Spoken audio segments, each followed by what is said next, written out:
Hi guys! It's coffee time! So, let's talk about something that will make your coffee and your money worth it. Excited ka na ba sa 30th month pay mo? Wait lang, bago ka mag-add to cart, pakinggan mo to. Alam mo ba kung saan napunta ang 13th month pay mo last year?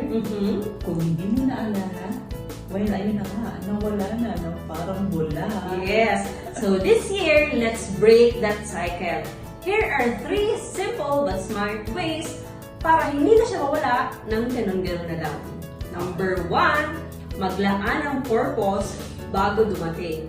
Hindi yung dumating bago magplano. Set categories.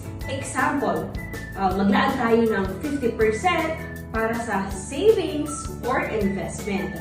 30% naman para sa mga needs natin at huwag kakalimutan, 20% para sa wants. Remember, money without purpose disappears fast. Thank you, Ivy, sa number 1. Siyempre, may number 2. Ano yon? Pay off utang. Kung may balance ka sa credit card o mga personal loans, bayaran na muna natin. Mas okay na ikaw ang may peace of mind kaysa bangkong masaya sa interest. Last but not the least, number 3. Make your money grow. Hindi kailangan milyonaryo bago mag-invest. Start small kahit 1K or 2K a month. Ang importante, consistent.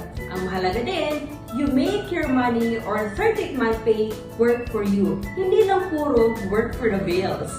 So, this year, let's do it better. Hindi natin kontrolado kung gaano kabilis kumita ng pera, pero kontrolado natin kung gaano ito magtatagal. That's it for today's Coffee time! I'm Ivy, I'm Aki, your financial advisor. Ingat sa gastos and don't forget to make smart money grow. See you next Coffee time!